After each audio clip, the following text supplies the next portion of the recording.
Много едностранно някои се мъчат да разглеждат това време, в което са живяли милиони българи. Аз тук искам малко да опонирам на уважавания от мен Бойко Станкушев. Познавам го от много години и преди и след 10 ноември.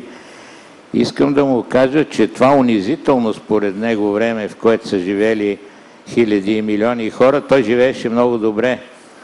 И... Това не е вярно и сега веднага ще докажа, че не е вярно. Живееше много добре. Когато вие раздавахте с бележки апартаменти и коли и хората, вашите хора пазаруваха в Кореком. Той стана журналист в това време, за което говори. Говорите пред българския народ. Вие никога не сте бил господин Цветков, информационен работник.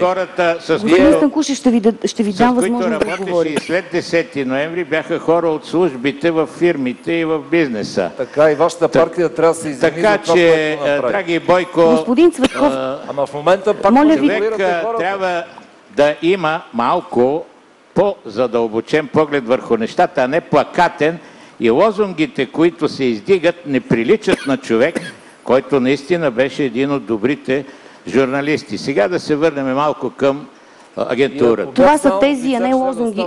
Нека да се върнем на истина. Именно, да се върнем, но първо искам да кажа. Разговорът така тръгна. Се извинявам на аудиторията да прекъсна господин Цветков, защото той започна един много такъв препрочит на историята. Значи, не казвам, че най-същественото е това, обаче хората, които работеха за тази система, живееха 3 пъти по-добре, получаваха много повече, бяха неприкосновени в много отношения. Давам примери тук пред всички. Всичките тези в списъка, плюс някои, които надявам се ще се появят като допълнение към този списък, получаваха жилища, получаваха бележки за коли, получаваха валута, пазаруваха в Кореком, станаха отговорни главни редактори. Това, което казвате, доказателство за социалния съюз. За две изключения от този списък. Това не е добре, моля ви тук да дадем, да дадем възможност. Господин Цветков. И как раздавахте малко преди 10 ноември на свои хора кредити от ДСК, които после те ги върнаха като се срина лева с по 2-3 заплати. Господин Цветков, моля ви отговорете на... лозунгарски приказки. Господин Ти се оказа един човек, именно от шофьора до генералния директор, сплетнищ човек. Господин Цветков, моля ви, за нас е любопитно. За това дали идваха сами.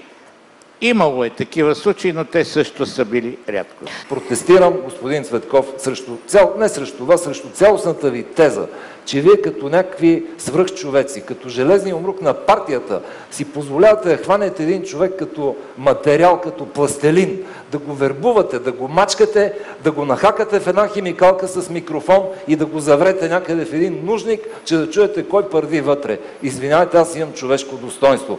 И второто нещо е възражение срещу вашата ефективност. Аз продължавам да твърда, че не сте работили ефективно. Всичките хиляди ваши колеги, включително и вие, ако бяхте работили ефективно, затворите щяха да са колкото Люлин и Младост едновременно. Това потвърждава, че нищо не сте правили. Вие хванахте няколко терористи, хвала и чест, слава Богу, в рамките на моя живот. Аз друго нещо не се сещам. Напишете мемуари как сте се борили, колко сте били ефективни, може и да ви повярвам.